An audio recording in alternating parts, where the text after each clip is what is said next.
সাহেব বলতেছে, হুজুর আপনি পারবেন না, নিজের কেস নিজে লড়তে পারবেন না, উকিলের প্রয়োজন হয়। নাহলে উকিল কেন হয়েছে আমরা? তা বলে কেন উকিল হলে আমি কেন পারবো না? বলে উকিল হইতে গেলে একটা শর্ত মানতে, কি হ্যাঁ আর না দিয়ে জবাব দেওয়া লাগবে। কি দিয়ে? প্রত্যেকটা কথা হ্যাঁ আর না দিয়ে উত্তর দেওয়া লাগবে। তো মোল্লা জিয়া রহমাতুল্লাহ উকিল সাহেবকে বলতেছেন, উকিল সাহেব আপনি কি হ্যাঁ আর না দিয়ে জবাব দিতে পারবেন? বলে হ্যাঁ, নাই উকিল হইলাম কেমনে? ঠিক আছে, আমি কয়েকটা প্রশ্ন করি আপনারা, আপনি জবাব দেন হ্যাঁ না দিয়ে। মোল্লা জিয়া রহমাতুল্লাহ প্রশ্ন করছেন উকিল সাহেবকে, উকিল সাহেব আচ্ছা আপনার আব্বা তো ভালো একজন নামাজি পরেশদের মানুষ ছিলেন না? বলে হ্যাঁ হুজুর, আমার আব্বা ভালো নামাজি ছিলেন। আচ্ছা উনি তো 5 ওয়াক্ত নামাজ জামাতে পড়তেন না? বলে হ্যাঁ। এদিকে খেয়াল দেন, ওই তো 5 ওয়াক্ত নামাজ জামাতে পড়তেন। বলে হ্যাঁ। আচ্ছা উনি যে মসজিদে গিয়ে জুতা চুরি করতো নামাজের পরে, সেই অভ্যাসটা এখন আছে না নেই?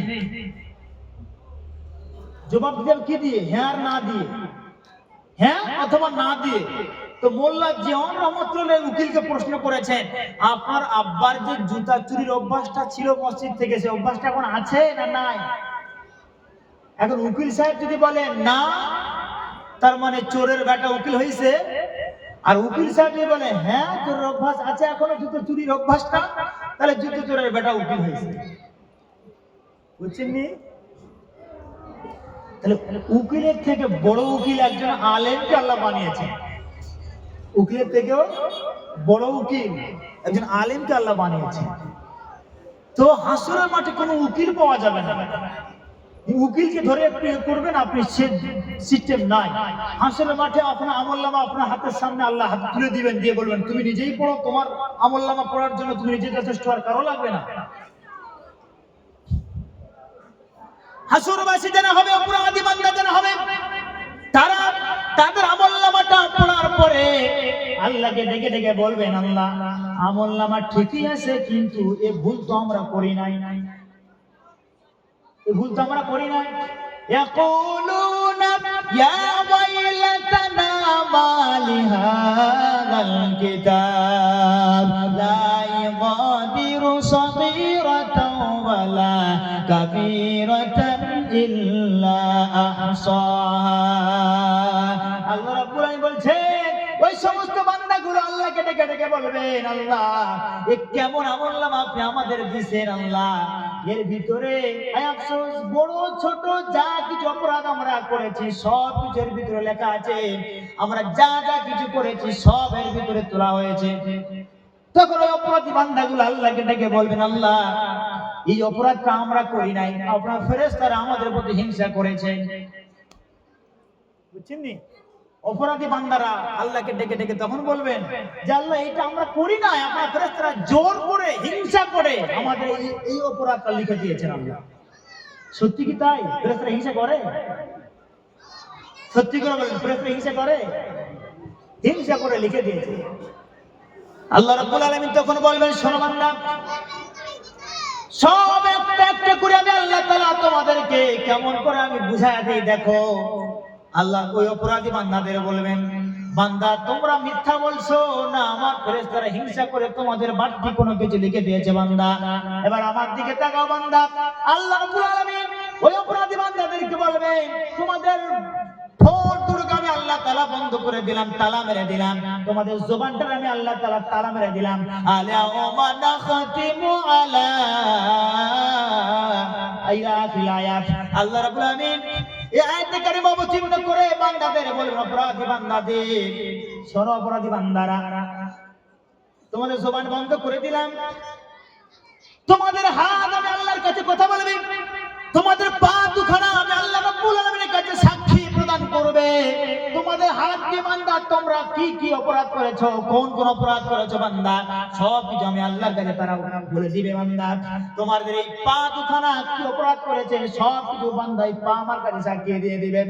এই হাত দিয়ে কার কলিজায় আঘাত করেছ, এই পা দিয়ে কার বাগানের খাবার চুরি করেছ, কার দোকানে খাবার চুরি করেছ, কার বাড়িতে অর্থ চুরি করেছ, সোনা গহনা চুরি করেছ, বান্দা তুমি কার কি জিনিস মেরে দিয়েছ।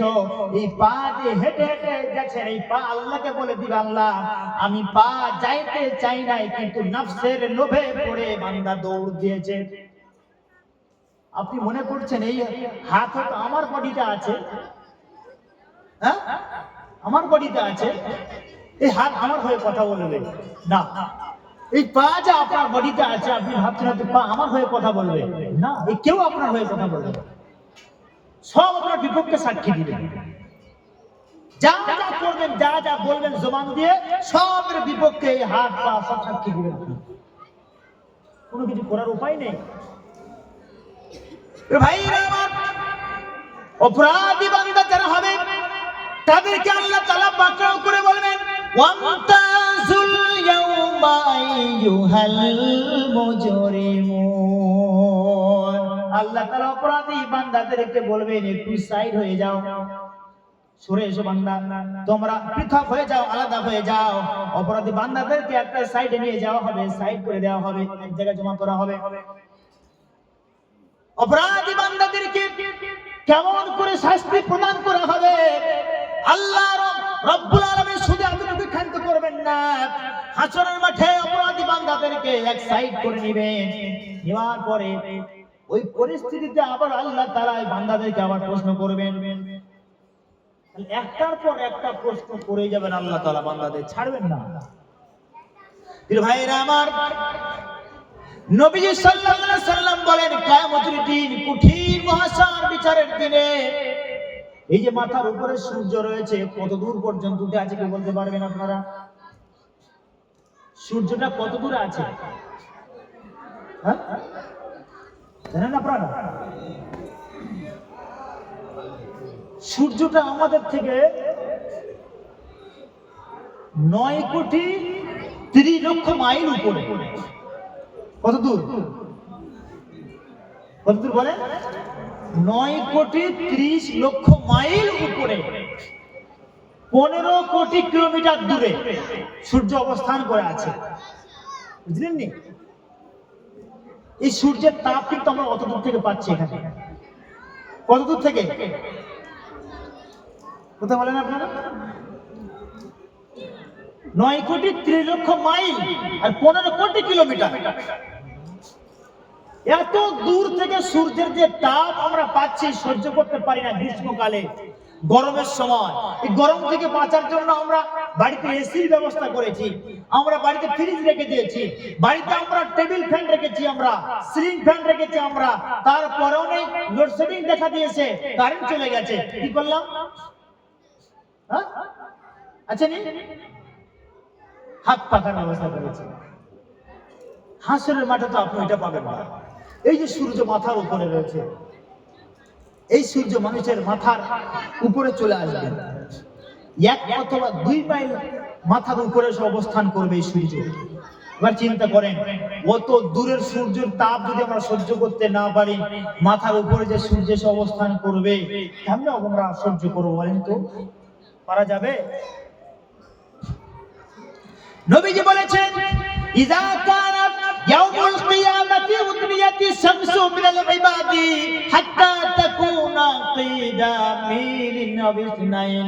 নবীজি বলেছেন কিয়ামতের দিনে অপরাধী বান্দাদের মাথার 2 অথবা 1 মাইল উপরে সূর্য অবস্থান করবে, আর অপরাধী বান্দা যারা হবে তাদের নাক এবং কানের ছিদ্র দিয়ে মগজগুলো হাতের মারের নাই টকবক টকবক করে ফুটে বের হতে থাকবে।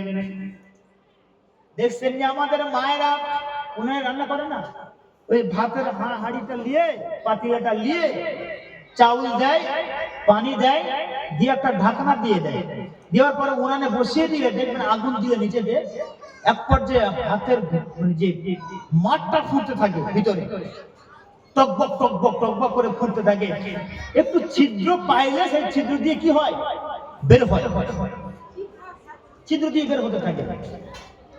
নবীজি বলেছেন কিয়ামতের দিনে হাসরের মাঠে যারা অপরাধী বান্দা হবে, অপরাধী বান্দাদের মাথার উপরে 2 মাইল উপরে মাথার সূর্য অবস্থান করবে, আর অপরাধী বান্দাদের মাথার মগজগুলো ভাতের মাড়ের ন্যায় টকপক করে ফুটতে থাকবে, আর কারোর নাক দিয়ে কারোর এই কান দিয়ে বের হতে থাকবে। নবীজি বলেছেন এমন পরিস্থিতিতে ওই অপরাধী বান্দাদের শরীর দিয়ে ঘাম দরদর করে বের হতে থাকবে, কারোর ঘাম চলে আসবে এই গাঁট পর্যন্ত, কারোর ঘাম আসবে হাঁটু পর্যন্ত। নবীজি বলেছেন কারোর ঘাম হবে কোমর পর্যন্ত। আবার নবীজি বলেছেন ফামিনহুম মা ইউজিমুহু ইলজামা, কারোর ঘাম শরীর থেকে এমন পরিমাণ বের হতে থাকবে যার এই নাকের ডগা এসে লাগামের মতো আটকে যাবে ঘাম। এমন কঠিন বিভীষিকাময় সময়ে অপরাধী বান্দাদেরকে তবু আল্লাহ তাআলা ছাড় দিবেন না। আল্লাহ রাব্বুল আলামিন পাই টু পাই প্রত্যেকটা বান্দার থেকে আল্লাহ তাআলা হিসাব নেবেন। সেই জন্য নবীজি আমার সব সময় দোয়া করতেন আল্লাহুম্মা হাসিবনি হিসাবান ইয়াসীরা। সবাই পড়েন আমার সাথে আল্লাহুম্মা, সবাই মিলে পড়েন আল্লাহুম্মা হাসিবনি হিসাবান ইয়াসীরা। আবার পড়েন আল্লাহুম্মা হাসিবনা হিসাবান ইয়াসীরা। আল্লাহ আপনি আমাদেরকে হাসরের মাঠে সমস্ত রকমের হিসাব নিকাশ থেকে আপনি কি করেন, আমাদের হিসাব নিকাশটা আসান করে দিন, সহজ করে দিন। বলেন আমিন। সবাই মিলে বলেন আমিন। তাকবীর দেন তো, নারে তাকবীর, জোরে বলেন নারে তাকবীর। দুরূদ পড়েন আল্লাহুম্মা।